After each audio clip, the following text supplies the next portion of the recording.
prendre ce premier chant qui nous dit « Je viens dans ta maison ». Je veux te rencontrer tel que je suis, m'abandonner. Je vous invite à vous lever si vous le pouvez, si vous le désirez. On y va ?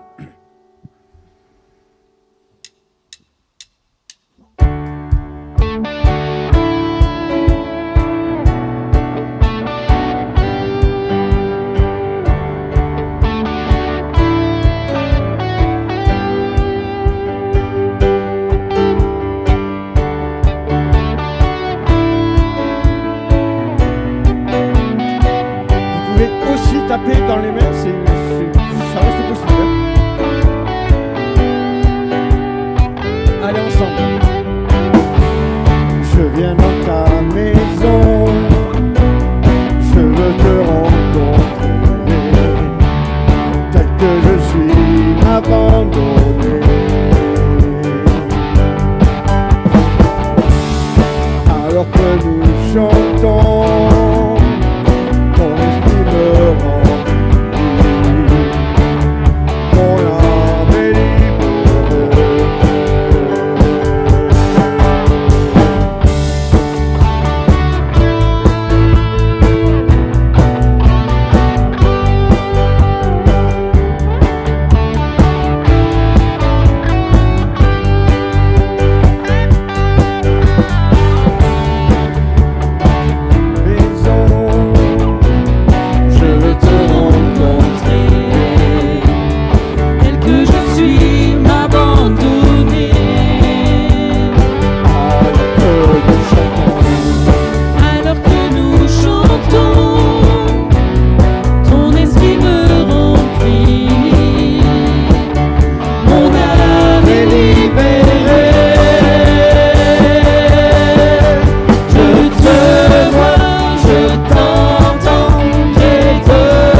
soupir à ton temps,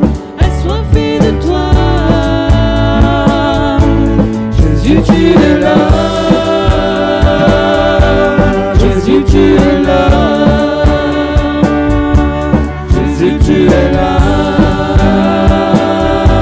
Jésus, tu es là. Jésus, tu es là. Jésus, tu es là. Jésus, tu es là. Jésus, tu es là. Alléluia. Seigneur Jésus est au milieu de nous ce matin. Amen. Qui le croit? Alléluia. Majesté, me voici ébloui devant ta face. Des fois, on ne réalise pas la grandeur de notre Seigneur. Je pense que si on le réalisait, on serait, personnellement, je pense qu'on serait à genoux de tellement de grandeur. Me voici ébloui devant ta face. Alléluia.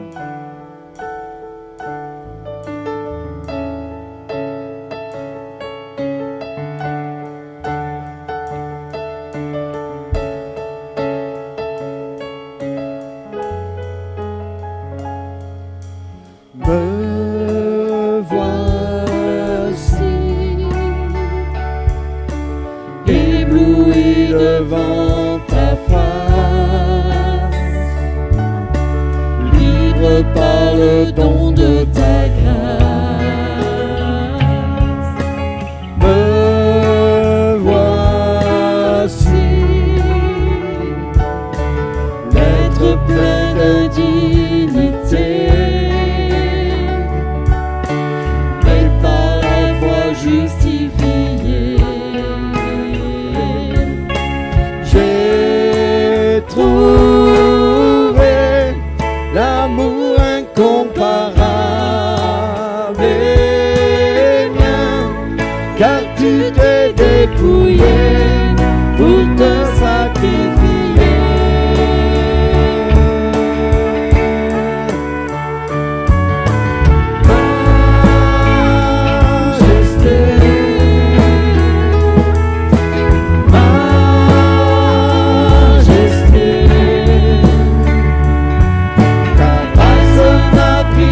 Que je suis sans valeur, mais pour toi perle de prix.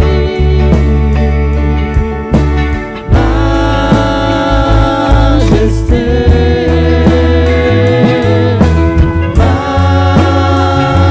majesté, par ton amour je suis transformé en présence de ta majesté. Me voici ébloui devant tant d'amour.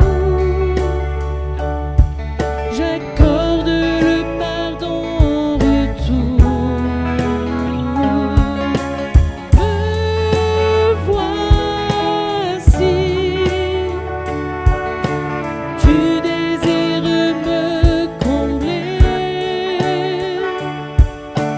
m'embraser de ta sainteté. J'ai trouvé l'amour incomparable et mien, car tu t'es dépouillé pour te sacrifier. Nous chantons majesté, majesté,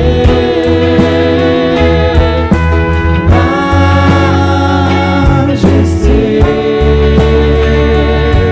Ta grâce m'a pris tel que je suis, sans valeur, mais pour toi perle de prix.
ton amour je suis transformé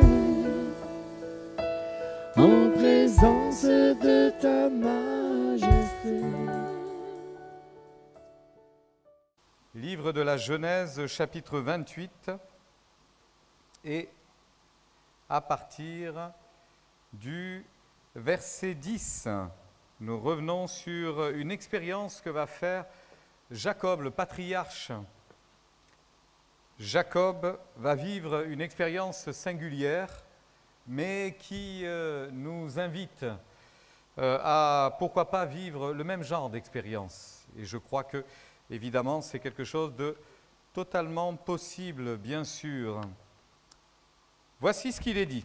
Genèse chapitre 28 et donc verset 10. Jacob partit de Beer-Shéba et s'en alla à Charan. Il arriva dans un lieu où il passa la nuit, car le soleil était couché. Il prit une pierre dont il fit son chevet, et il se coucha dans ce lieu-là. Il eut un songe, et voici, une échelle était appuyée sur la terre, et son sommet touchait le ciel. Et voici les anges de Dieu montaient et descendaient par cette échelle. Et voici l'Éternel se tenait au-dessus d'elle. Et il dit, « Je suis l'Éternel, le Dieu d'Abraham ton père, le Dieu d'Isaac. La terre sur laquelle tu es couché, je te la donnerai à toi et à ta postérité. Ta postérité sera comme la poussière de la terre. Tu t'étendras à l'Occident et à l'Orient, au nord et au sud, et toutes les familles de la terre seront bénies en toi et en ta postérité. Voici, je suis avec toi, je te garderai partout où tu iras, et je te ramènerai dans ce pays, car je ne t'abandonnerai point, que je n'ai exécuté ce que je te dis. » Jacob s'éveilla de son sommeil, et il dit, « Certainement, certainement, l'Éternel est en ce lieu, et moi je ne le savais pas. » Il eut peur, et dit que ce lieu est redoutable. C'est ici la maison de Dieu, c'est ici la porte des cieux. Et Jacob se leva de bon matin, il prit la pierre dont il avait fait son chevet, il la dressa pour monument, et il versa de l'huile sur son sommet. Il donna à ce lieu le nom de Béthel, car la ville s'appelait auparavant Luz. Jacob fit un vœu en disant, « Si Dieu est avec moi et me garde dans ce voyage que je fais, s'il me donne du pain à manger et des habits pour me vêtir, et si je retourne en paix à la maison de mon père, alors l'Éternel sera mon Dieu. Cette pierre que j'ai dressée pour monument sera la maison de Dieu, et je te donnerai la dîme de tout ce que tu me donneras. » Amen. C'est ici la maison de Dieu. C'est ce que dit Jacob. Hein. C'est ici la maison de Dieu. Et il va même d'ailleurs aller plus loin. Et il va dire, c'est la porte des cieux. C'est ici la maison de Dieu. C'est ici la porte des cieux.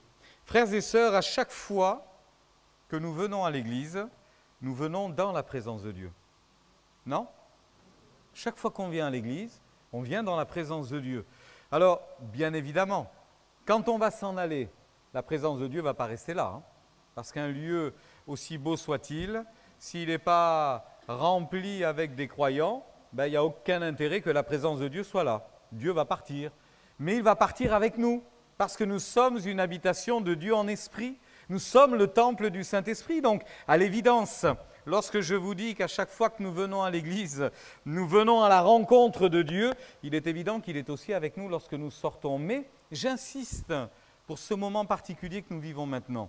Je voulais insister ce matin pour ce temps particulier que nous partageons ensemble.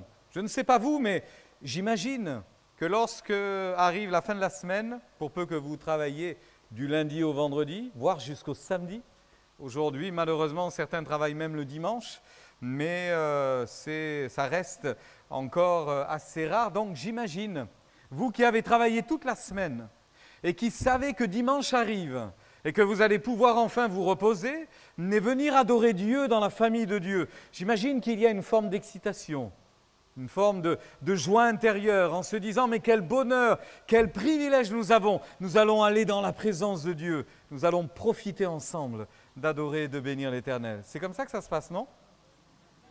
Finalement, ça fait des années que l'on est tout excité à chaque fois en fin de semaine. Oui, on est content de venir à l'église, content de venir adorer Dieu, content de venir prendre un temps dans la présence de Dieu. Jacob avait compris quelque chose. Vous comprenez qu'à ce moment-là de sa vie et de son histoire, de Dieu, il n'en connaît pas beaucoup. La seule chose qui semble apparaître dans les textes de l'Écriture était qu'il était quand même attiré par les choses de Dieu, attiré à saisir et à obtenir les choses de Dieu. Le problème, c'est qu'il ne savait pas comment le faire, donc il ne le faisait pas bien. Il a menti à ses parents, à son père notamment, il a volé son frère, il a triché, il a usé de malice et de tromperie. Ce n'est pas comme ça qu'on peut être en paix et satisfait dans la présence de Dieu, bien évidemment pas, mais il semblerait qu'il aimait les choses de Dieu. Il était attiré par les choses de Dieu. Et voici que Dieu vient le rencontrer pour quasiment la première fois.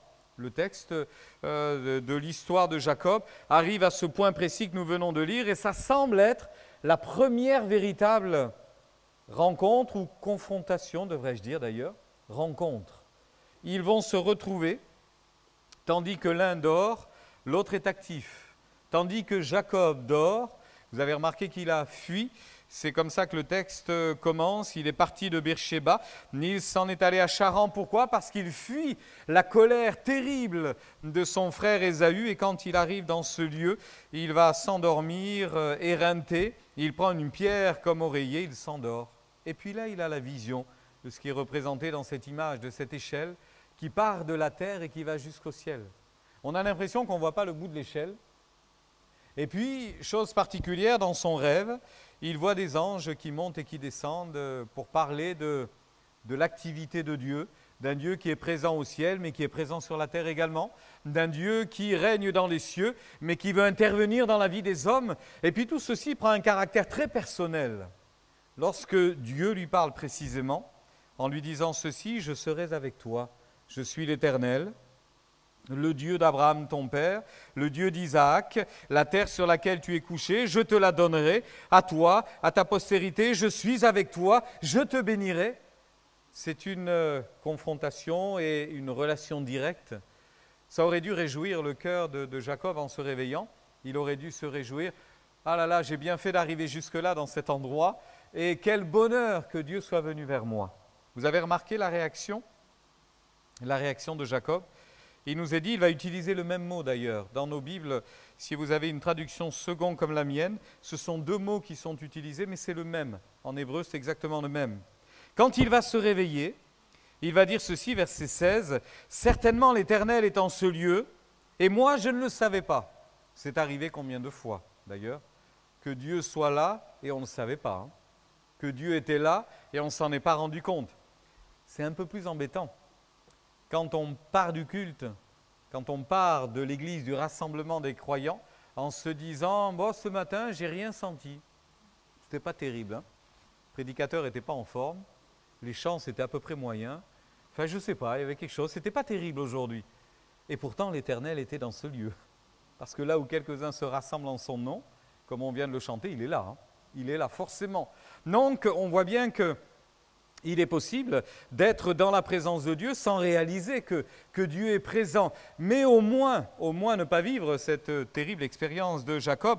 L'Éternel était dans ce lieu, je ne le savais pas, mais j'ai peur. Il est dit, il eut peur, et il dit que ce lieu est redoutable. C'est le même mot. Peur, redoutable, c'est le même mot qui est utilisé. Mais qu'est-ce que Jacob veut dire par ces mots? Comment on peut le traduire? Tout simplement que derrière cette signification du mot peur et redoutable, il y avait à la fois une espèce de crainte, mais de respect. L'air de dire, je viens de vivre un moment à part. Je viens de vivre un moment franchement particulier. Je viens de vivre un moment qui n'est pas simplement un moment humain, un moment terre à terre. Il y avait quelque chose de divin dans ce que je viens de vivre maintenant. Et c'est exactement ça, puisque Dieu était là. Et quand Dieu se tient quelque part, le moment, et on le chante quelquefois, l'atmosphère change, le moment est différent, mais ce n'est plus un moment humain. Finalement, lorsque je viens à l'église, lorsque je viens le dimanche ou à d'autres moments, le mardi, à quelque autre réunion, lorsque je viens dans l'église, je viens dans la présence de Dieu, et le moment est transformé par la présence de Dieu. Le moment est littéralement transformé par sa présence. Et ce lieu devient à la fois redoutable, mais ô combien respectueux. Ô combien de nos âmes s'élèvent à partir de ce moment-là, de la révérence, du respect, de beaucoup d'honneur, beaucoup de déférence, parce que c'est devant Dieu que l'on se tient. C'est devant Dieu que l'on est à ce moment-là. Je trouve remarquable l'attitude de Jacob à ce moment-là, parce que ça va susciter quelque chose dans le cœur de Jacob malgré tout. Parce qu'on voit bien qu'il sait que c'était Dieu qui était là. C'est quand même assez curieux. D'ailleurs, il y a une forme de conviction, il y a une forme de révélation. C'est comme une forme d'intuition, pourrait-on dire, qui vient se graver dans son cœur. Il y a quelque chose qui est de l'ordre du ressenti qu'il va exprimer à ce moment-là. L'Éternel est dans ce lieu. L'Éternel est là. Combien de personnes nous ont dit en quittant l'Église, alors qu'elles venaient pour la première fois, j'ai senti quelque chose. Ils ne savent pas comment le dire autrement. Ils ne savent pas comment expliquer ça, mettre les bons mots dessus, mais nous, on sait ce que ça veut dire. La présence de Dieu. On sait que lorsque l'on est rassemblé, Dieu est présent avec nous dans ce lieu. Et évidemment, à partir du moment où Dieu est présent, eh bien, ça offre des perspectives incroyables. Je m'aperçois qu'à partir de ce moment-là, il a deux réactions. C'est ici la maison de Dieu, mais c'est ici la porte des cieux. C'est curieux cette expression, la porte du ciel, la porte des cieux. À la limite, la maison de Dieu, on le comprend tous. Le Seigneur est là, il habite là. D'ailleurs, devrais-je vous dire que Jacob a compris que la présence de Dieu crée la maison de Dieu en fait. La présence de Dieu crée la maison où Dieu pouvait se tenir. Et finalement, nous sommes tous des pierres vivantes, dit l'Écriture. Et quelque part, les unes posées à côté des autres et les unes sur les autres, on forme une maison. C'est sûr, c'est la maison. Et c'est la présence de Dieu qui a créé cela. Et ainsi, à partir du moment où il réalise cela, il va faire un vœu. Et c'est assez curieux d'ailleurs, parce que Dieu vient de lui dire, je reviens en deux mots, sur le texte, de lui dit, je suis avec toi, je te garderai partout où tu iras, je te ramènerai dans ce pays, je ne t'abandonnerai point, que je n'ai exécuté ce que je te dis. Et Jacob va faire un vœu, et qu'est-ce qu'il va dire dans son vœu? La même chose que Dieu vient de lui dire, mais avec un si, c'est curieux d'ailleurs, hein? Il lui redit la même chose, et il fait un vœu, et il dit, si Dieu est avec moi, s'il me garde pendant le voyage, s'il prend soin de moi, si je reviens en paix, alors il sera mon Dieu. Mais Jacob, Dieu vient de te dire qu'il va faire tout ça. Mais vous comprenez que Jacob avait besoin de concrétiser ça par un engagement. C'est ça que je vois derrière la porte, si vous voulez. C'est comme ça que j'entrevois cette porte. Je me dis finalement qu'il est devant une porte, et soit il entre, soit il n'entre pas. Mais en général, quand vous voyez une porte, pour peu que vous soyez curieux, si elle est bien fermée, vous allez vouloir l'ouvrir pour voir ce qu'il y a derrière. Mais si sur votre route, il y a une porte et que vous voulez aller plus loin, vous allez ouvrir la porte pour peu qu'elle s'ouvre, et selon ce que vous voyez de l'autre côté, vous y allez ou vous n'y allez pas. Non? Si vous voyez, je ne sais pas moi, un tigre, un lion tout baveux, qui grogne, je ne pense pas que vous allez y aller. Hein. Mais si vous voyez quelque chose qui donne envie d'aller explorer cet endroit-là, ben, on va franchir le seuil, on va franchir la porte, on va y aller. Frères et sœurs, ce matin, on est dans la maison de Dieu, mais d'une certaine manière, on est devant une porte.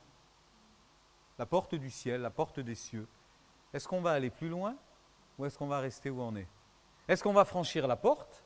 Est-ce qu'on veut quitter ce lieu en ayant non pas simplement senti la présence de Dieu, mais en ayant fait ce qui est légitime lorsque l'on vient dans la maison de Dieu? Et je vais vous parler d'ailleurs de 3 bonnes raisons d'être là ce matin. Est-ce que vous allez aller plus loin et ainsi concrétiser votre décision par un vœu? La Bible dit d'ailleurs, ne prends jamais une décision à la légère. Ne fais pas un vœu. Un vœu, c'est sacré. Ne fais pas un vœu devant Dieu si tu n'es pas capable de l'accomplir. Avant de faire un vœu, réfléchis. Maintenant, le vœu le plus simple que l'on peut faire, chacun d'entre nous, c'est « Seigneur, je veux te plaire et je veux te servir tous les jours de ma vie jusqu'à ce que je meure. » Ça, on a le droit de le dire. Parce que le lendemain appartient à Dieu. Et c'est Dieu qui nous guidera. Et c'est Dieu qui nous tiendra. Après, faire ce vœu, je veux m'engager avec toi pour demain retirer notre engagement.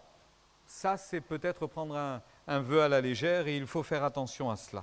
Mais à tous ceux qui ont franchi la porte, si vous avez franchi, et vous l'avez franchi pour beaucoup, si vous avez franchi cette porte de vous engager avec Dieu, dites-moi, est-ce qu'un seul d'entre vous a été déçu de prendre cette décision un jour? Est-ce qu'un seul d'entre vous pourrait dire aujourd'hui, ça fait 5 ans, ça fait 10 ans, ou 3 mois, ou 40 ans, j'ai jamais vécu d'expérience avec Dieu? Est-ce que quelqu'un est capable de dire ça? Vous avez tous vécu des expériences avec Dieu? Vous avez tous vécu de belles choses avec Dieu? Dieu vous a fait du bien? Dieu a parlé à votre cœur? Ça justifie la raison d'être là. Ça justifie la raison d'être là dans sa présence. Parce que le temps n'aura jamais raison de notre foi. Le temps qui passe n'aura jamais raison de notre foi. Et il me semble qu'avec le temps qui passe, on amasse des perles précieuses. Et on amasse un trésor de toutes ces belles expériences que l'on a pu faire avec Dieu. Alors, je voulais vous laisser 3 bonnes raisons de venir dans la maison de Dieu, d'être dans la maison de Dieu aujourd'hui. La première de ces raisons, c'est de réaliser pourquoi on est là et quel est le but d'être là. La deuxième bonne raison, c'est de profiter de ce temps-là pour remercier celui qui nous donne envie d'être là ce matin. Et la troisième raison que nous allons voir ensemble, c'est également d'expérimenter encore aujourd'hui quelque chose de nouveau, parce qu'on est à la porte et il faut franchir le seuil, aller plus loin et goûter encore à sa grâce. Alors, je reviendrai pour expliquer tout cela sur un psaume. C'est un psaume, est-ce qu'on peut le lire ensemble? Le psaume 63. Le psaume 63. Et nous allons voir que ce psaume est un psaume de David, mais un psaume particulier. Quand on le lit hors contexte, on se dit qu'on a affaire à quelqu'un qui vit un moment béni. Franchement, un moment béni. Le début du passage nous dit autre chose. Le début du texte nous parle autrement. Et je lis pour vous donc ce psaume. Alors qu'il compose ce chant, David est dans le désert de Juda. Il n'est pas à Jérusalem, il n'est pas au palais. Il est dans le désert. Pourquoi donc? Ô Dieu, tu es mon Dieu, je te cherche. Mon âme a soif de toi, mon corps soupire après toi, dans une terre aride, desséchée et sans eau. Que se passe-t-il? Le deuxième livre de Samuel nous explique que David est en train de vivre un des pires moments de sa vie. Un des pires moments de sa vie. Il en a vécu, le roi David, beaucoup de très très très mauvais moments. Mais celui-ci est sans doute un des pires. Je vous cite, deuxième livre de Samuel, chapitre 15, et à partir du verset 13. Quelqu'un vint informer David, le roi David, qui régnait à Jérusalem, et lui dit, « Le cœur des hommes d'Israël s'est tourné vers ton fils Absalom. » Et David dit à tous ses serviteurs qui étaient avec lui à Jérusalem, « Levez-vous, fuyons, car il n'y aura point de salut pour nous devant Absalom. » Alors que le roi règne, un de ses propres fils a décidé de prendre le trône de son père. Il a fomenté la révolte, il a levé une armée et il s'avance vers Jérusalem pour massacrer tout le monde, son père y compris. Vous comprenez la réaction de David?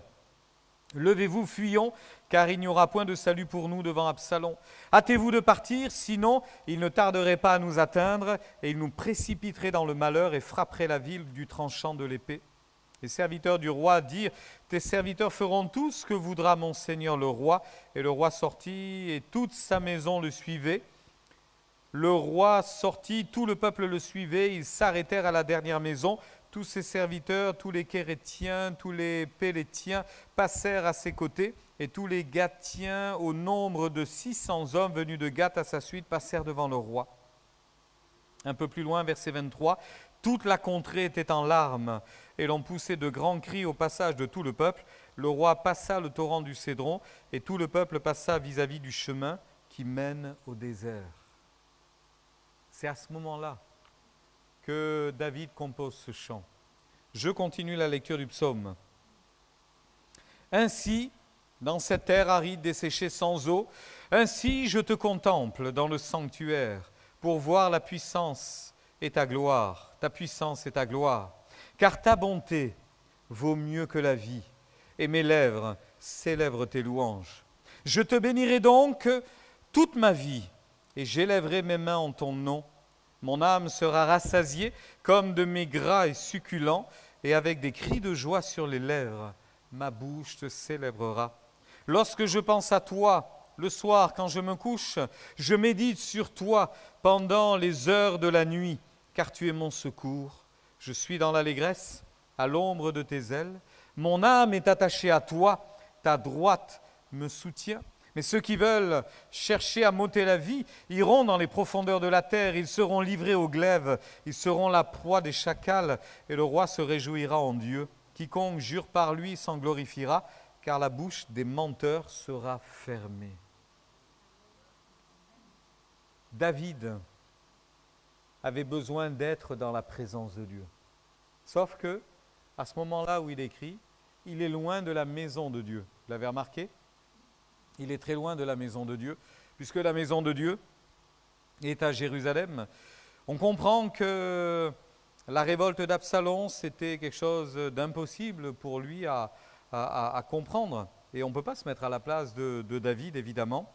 Mais dans ce moment-là, quand il s'en va, quand il laisse le palais, quand il laisse ses trésors, quand il laisse tout ce qu'il avait, et qu'il s'enfuit pour sauver sa vie, juste sauver sa vie, ne pas mourir, être épargné. Je crois qu'on a plus ou moins tous vécu des moments un peu comme ça, des moments où ça n'allait pas du tout, des moments où on a traversé le désert, des moments où c'était une angoisse terrible, épouvantable, des moments où on a été dans la douleur, dans la difficulté, dans les peines, c'est quelque chose de terrible. On a tous vécu des moments comme cela. Mais dans ces moments-là, on a fait l'inventaire. L'inventaire. Qu'est-ce qui est essentiel ? Voilà pourquoi j'ai noté « Dieu est mon essentiel ». La première bonne raison qui me dit que d'être là ce matin, c'est normal. Parce que Dieu est mon tout, Dieu est mon essentiel. David a compris à ce moment-là que l'essentiel, ce n'était pas le palais, ce n'était pas le confort, ce n'était pas l'armée, ce n'était pas son épée, ce n'était pas l'argent, ce n'était même pas ses amis, même pas de pouvoir faire la fête, même pas de manger à satiété, de ne pas être dans la disette, etc., de ne pas connaître les difficultés de cet ordre-là, parce qu'il comprend à ce moment-là que tout est éphémère et que ça peut lui être volé en un instant.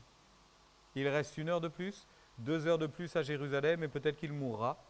Il défendra chèrement sa peau, sans aucun doute. Mais plus tard d'ailleurs, quand ces soldats iront combattre Absalom, il leur suppliera de prendre garde. Absalom, prenez soin du jeune Absalom. Il ne peut pas se résoudre à faire mourir son fils, bien évidemment, c'est impossible cela. Il ne peut pas se résoudre à cela, mais il est dans une telle détresse. Alors il comprend que les choses de la terre sont fragiles, les choses de la terre, ce n'est pas suffisant. C'est pas suffisant. Mais voyez, c'est bien de réaliser que quand tout viendrait à nous manquer, il nous reste Dieu. C'est dit dans ce psaume, hein? C'est les versets 2 et 3. « Ô Dieu, tu es mon Dieu, je te cherche. Je te cherche, mon âme a soif de toi, mon corps soupire après toi, je suis dans le désert, mais je te contemple dans le sanctuaire. » C'est comme s'il était transporté en esprit dans la présence de Dieu. Et d'un coup, toutes les difficultés semblent s'atténuer. Quand on est dans la présence de Dieu, c'est vrai, nos problèmes semblent moins importants quand on est dans la présence de Dieu. C'est curieux, hein? Quand on est dans la présence de Dieu, les peurs s'en vont. Au simple nom de Jésus, quelquefois les peurs se taisent. C'est curieux, hein? Non, pardon. C'est miraculeux. C'est miraculeux. Là où les hommes disent c'est de la suggestion, c'est dans la tête que ça se passe. Non, c'est miraculeux. C'est l'intervention de Dieu. Et Dieu fait toujours les choses ainsi. Donc David, dans ce temps de détresse, nous rappelle que, quoi qu'il advienne, il nous restera Dieu. Et le fait qu'il nous reste Dieu, c'est le Dieu que l'on célèbre à l'Église. C'est pour ça qu'on vient à l'Église, pour célébrer ce Dieu immuable, ce Dieu qui ne change pas, ce Dieu qui est toujours là. Et si ce Dieu qui est avec nous à l'Église est si présent, si réel, ça veut dire qu'il est avec nous dans nos tempêtes aussi. Il est avec nous dans nos moments difficiles, il est avec nous à tous les instants. Frères et sœurs, quand bien même ce serait un temps de tempête et qu'on n'a pas envie d'aller à l'église, parce que ça arrive, curieusement, dans ces temps de tempête, c'est là où on en a le plus besoin. C'est là où on devrait se faire violence et dire « il faut à tout prix que j'aille être dans la maison de Dieu, dans sa présence ». Mais il y a quelque chose qui nous retient. Il y a quelque chose qui nous cloue là où on est, dans notre siège, dans notre lit, dans nos mauvaises pensées, et qui nous arrache à la présence de Dieu. C'est l'œuvre de Satan, c'est l'œuvre du diable, de nous retirer de la présence de Dieu. Eh bien, bien-aimés, le Seigneur est là même dans nos tempêtes. Mais il faut le chercher. Il faut aller chercher sa présence. Il est là. David le dit, dans une terre aride et desséchée, mon âme a soif de toi, je soupire après toi et je te contemple.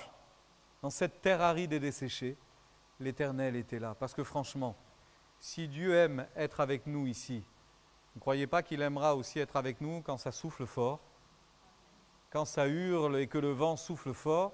Vous ne pensez pas que c'est dans la barque avec les disciples au milieu de la mer agitée du lac de Galilée qui était tourmentée que Jésus aimait être avec ses disciples. Et quand la deuxième fois il les envoie sur le lac sans être avec eux, mais que la tempête se lève, que fait Jésus? Il va à leur rencontre.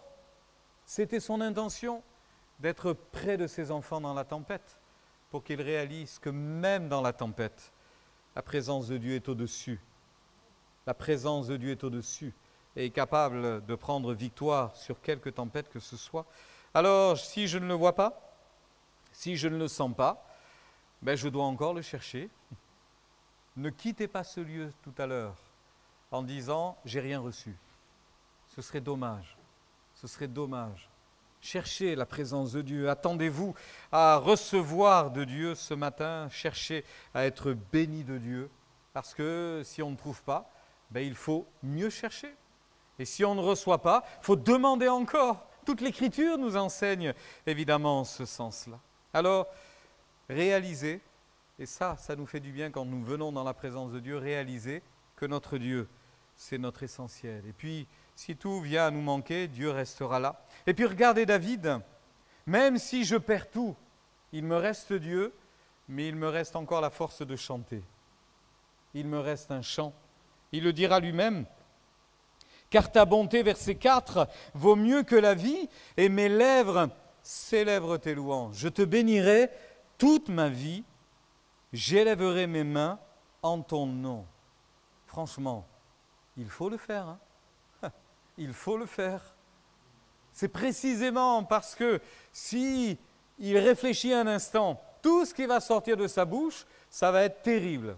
Ça va être du découragement, ça va être de la désolation, ça va être de la pitié, ça va être de la souffrance, ça va être des larmes, ça va être de l'amertume, ça va être de la colère, en disant « je suis seul, je suis seul, je suis seul, on ne pense pas à moi, Dieu m'a oublié ». Et David dit « non, jamais, dans la présence de Dieu, je le louerai ». Amen. Dans la présence de Dieu, je le louerai. Vous n'avez pas envie de louer Dieu? Eh bien, faites-le quand même. Vous n'avez pas envie d'adorer Dieu? Faites-le quand même. Faites-le quand même, parce qu'il est digne d'être loué. Et si ça ne va pas, ce n'est pas de sa faute. C'est peut-être pas de la vôtre, peut-être un peu, peut-être pas complètement. C'est la faute de notre ennemi, Satan, le diable, qui cherche à briser nos vies, mais ce n'est pas de la faute de Dieu. Et on est là pour lui apporter notre louange. J'ai un chant pour toi ce matin, Seigneur. J'ai encore un chant dans mon âme pour célébrer ta bonté, célébrer ta gloire. Et d'ailleurs, je vous mets au défi, mais ça marche à tous les coups. Hein. Là, je ne perds rien de vous mettre au défi à faire cela. Si ça ne va pas, louer Dieu, ça ira bien dans 30 secondes. La présence de Dieu sera là. Et il remplira vos cœurs de joie. Ça marche tout le temps, ça marche à tous les coups. La conséquence de pouvoir apporter finalement notre louange comme une offrande en fait, hein, comme une offrande, c'est tout simplement nourrir notre être à l'intérieur et c'est se fortifier.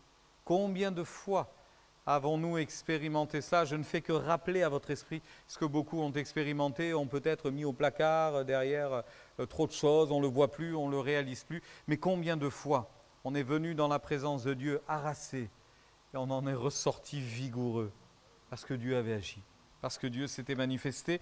Je te bénirai donc, il dira donc, je te bénirai toute ma vie, j'élèverai mes mains en ton nom, mon âme sera rassasiée comme de mes gras et succulents, et avec des cris de joie sur les lèvres, ma bouche te célébrera. Quelle leçon pour nous, frères et sœurs. Et puis, troisième point dans ce psaume notamment, David dit, je n'ai plus de palais, j'ai plus mes enfants avec moi, en tous les cas, cet Absalom est contre moi, j'ai perdu finalement ce que j'avais, j'ai perdu ma position, j'ai perdu mon trône, mon règne, pour un temps en tous les cas. Eh bien, il me reste Dieu, il me reste un chant, et il me reste de la joie quand même. Waouh! Il me reste de la joie encore. Lorsque je pense à toi, lorsque je me couche et que je médite sur toi pendant les veilles de la nuit. Chaque fois que vous lisez dans l'Écriture pendant les veilles de la nuit, ça veut dire insomnie. Eh oui, c'est ça, les veilles de la nuit. C'est quand je ne peux pas dormir, je veille. Les insomnies. Vous savez, quand ça tourne en boucle, on fait des cauchemars, ça nous réveille en sursaut, on ne peut plus dormir. Eh bien, quand je pense, durant ces veilles de la nuit, eh bien, je réalise que tu es mon secours. Et regardez ce que dit David, verset 8. J'ai de l'allégresse. Je suis dans l'allégresse. Vous savez, s'il fallait traduire le mot allégresse, ce n'est pas simplement je suis un peu heureux. Non, c'est pas ça. Hein. Je suis très très heureux, mais ça ne se voit pas. Non, c'est impossible à contenir l'allégresse. C'est impossible. C'est un bouchon de champagne qui explose. Hein.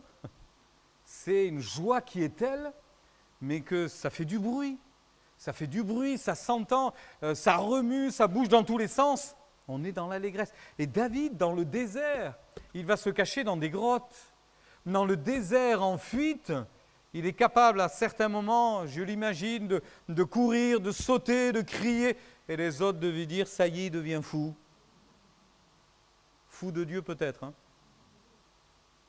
Mais dans le bon sens du terme. Hein. Il était heureux de la joie qu'il habitait à ce moment-là. Franchement, c'est miraculeux. Hein. Essayez de remonter le ressort pour arriver jusque-là, vous n'y arriverez jamais. Hein.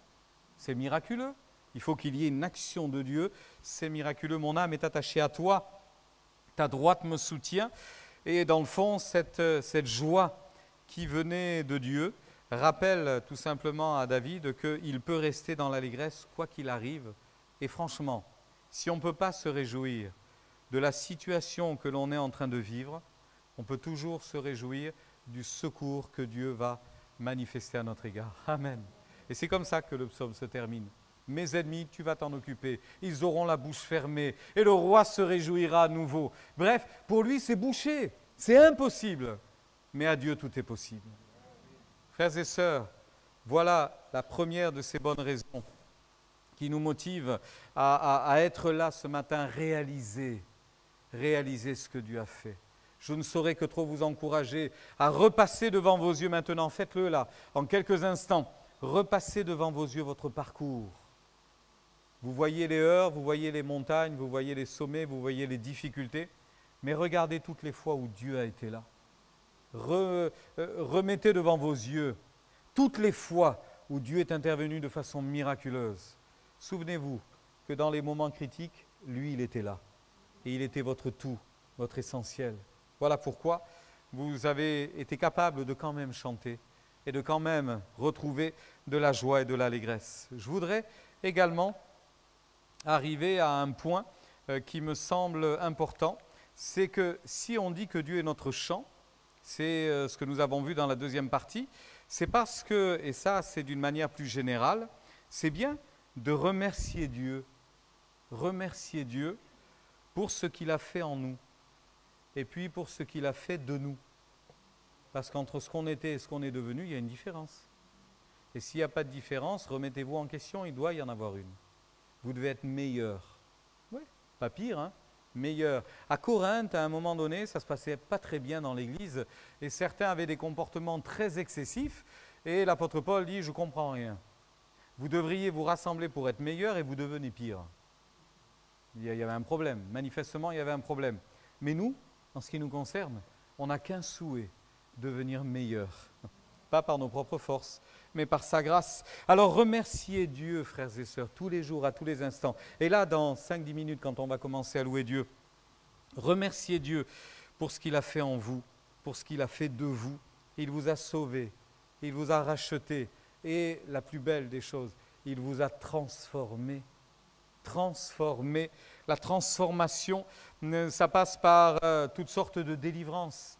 On peut être guéri de nos maladies, comme on peut être guéri de toute forme de lien. On est quelquefois captif, lié de passions quelconques, voire même on est esclave de choses terribles qui nous meurtrissent, qui nous réduisent finalement à une vie d'esclave, à une vie misérable. Mais Christ nous délivre de toutes ces choses-là. Si quelqu'un est en Christ, je vous le rappelle, les choses anciennes sont passées et toutes choses deviennent nouvelles. Amen. Toutes choses deviennent nouvelles. Remerciez Dieu aussi pour ce qu'il a fait pour vous, ce qu'il a fait en vous, ce qu'il a fait de vous, mais ce qu'il a fait pour vous. L'œuvre de la croix. Il y a une croix dans cette église, elle est quelque part. Dans les églises en général, il y a toujours une croix. Une croix. Ça nous rappelle quoi, une croix? Ça vous rappelle quoi, la croix? Ben oui, que Jésus est mort sur une croix. Maudit est quiconque est pendu au bois. C'est terrible, le châtiment qui est tombé sur Christ nous assure à quel point l'amour de Dieu a été fort, vraiment fort. Alors que Dieu soit béni pour cet amour qu'il a eu à notre égard. Et je ne saurais que trop, là encore, vous encourager à remercier Dieu pour ce qu'il a fait pour vous. L'insulte, le déshonneur, les coups, la haine, la violence, c'est lui qui a supporté tout cela. C'est lui qui a pris tout cela pour que vous soyez mis à l'abri, pour que vous soyez mis en sécurité. Et puis, remerciez Dieu pour ce qu'il est pour vous. Ce qu'il a fait de moi, ce qu'il a fait en moi, ce qu'il a fait pour moi, mais ce qu'il est pour moi. Ce qu'il est. Il demeure le Rédempteur adorable, le Rédempteur parfait.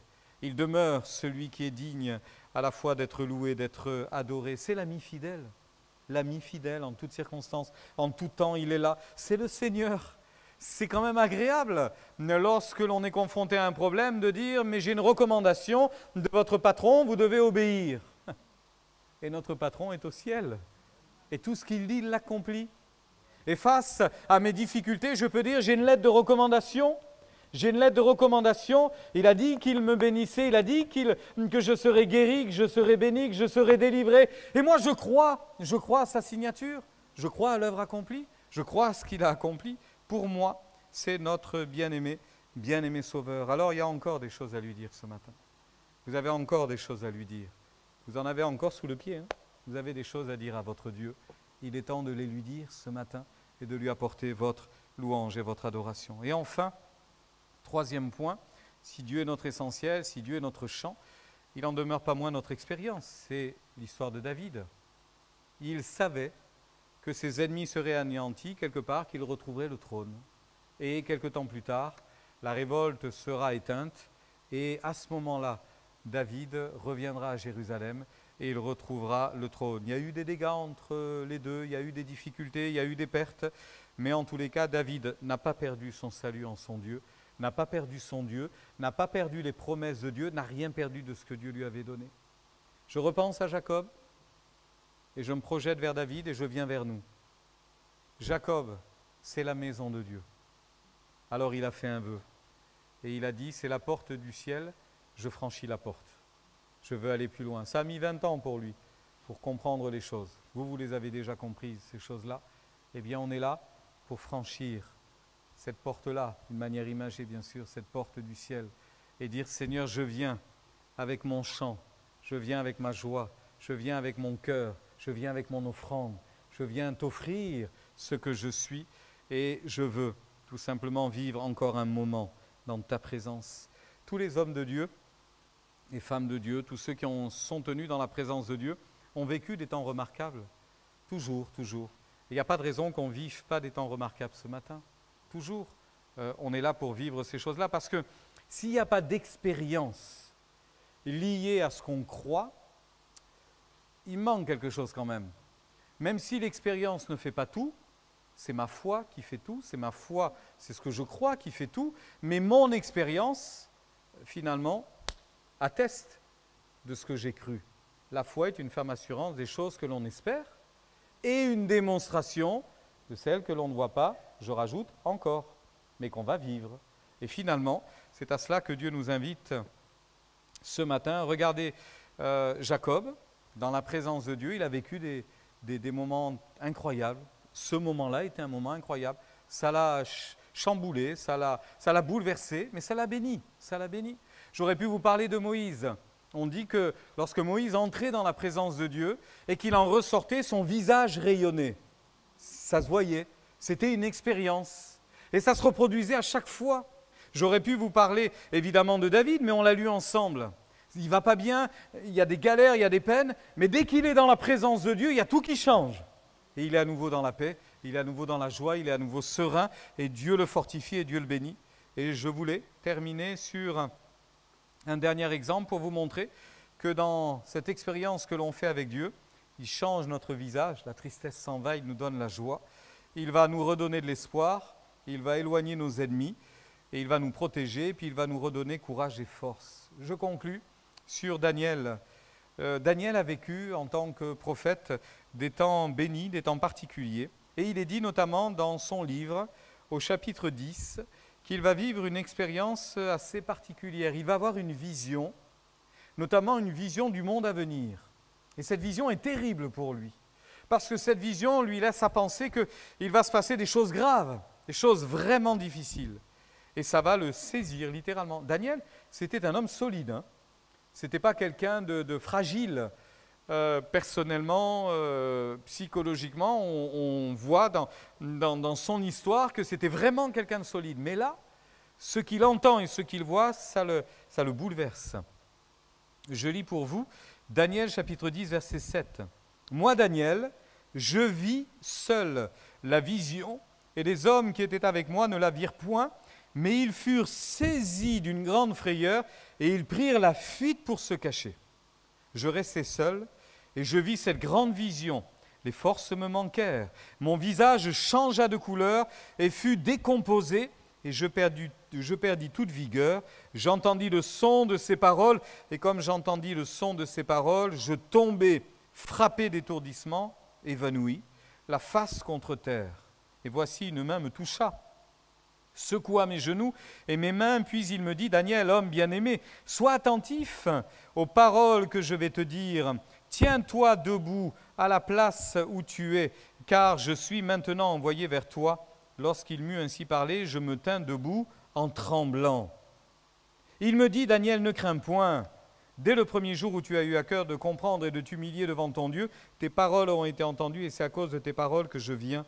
Le chef du royaume de Perse m'a résisté 21 jours, mais voici Michaël, l'un des principaux chefs, est venu à mon secours et je suis demeuré là, auprès des rois de Perse. Je viens maintenant pour te faire connaître ce qui doit arriver à ton peuple dans la suite des temps, car la vision concerne encore ces temps-là. Tandis qu'il m'adressait ces paroles, je dirigeais mes regards vers la terre et je gardais le silence. Et voici quelqu'un qui avait l'apparence des fils de l'homme toucha mes lèvres. J'ouvris la bouche, je parlais, et je dis à celui qui se tenait devant moi, « Mon Seigneur, la vision m'a rempli d'effroi, j'ai perdu toute vigueur. Comment le serviteur de mon Seigneur pourrait-il parler à mon Seigneur? Maintenant, les forces me manquent, et je n'ai plus de souffle. » Alors celui qui avait l'apparence d'un homme me toucha de nouveau et me fortifia. Puis il me dit, « Ne crains rien, homme bien-aimé, que la paix soit avec toi, courage, courage !»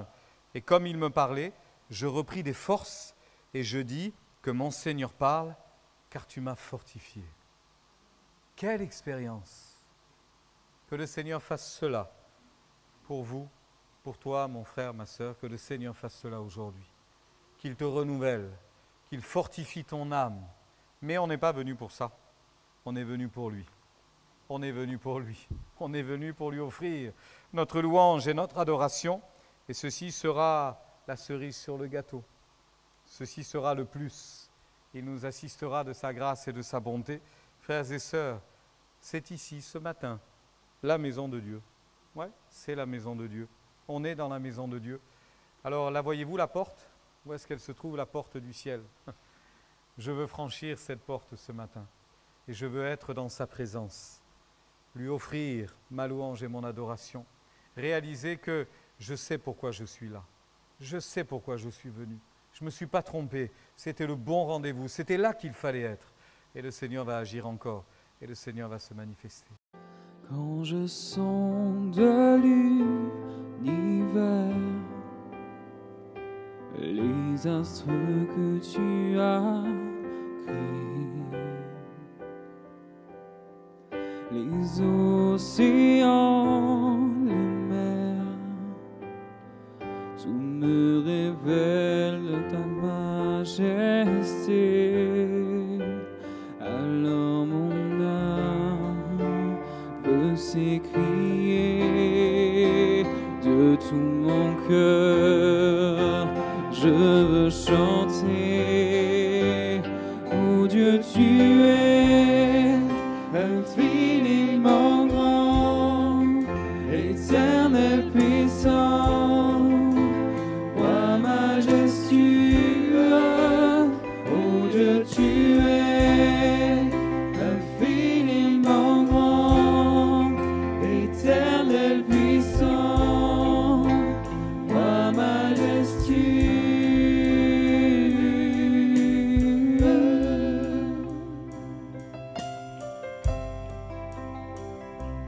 Quand je songe que tu m'as fait, que tu t'es révélé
Éternel puissant, roi majestueux, ô Dieu tu es infiniment grand. Éternel puissant, roi majestueux, ô Dieu tu es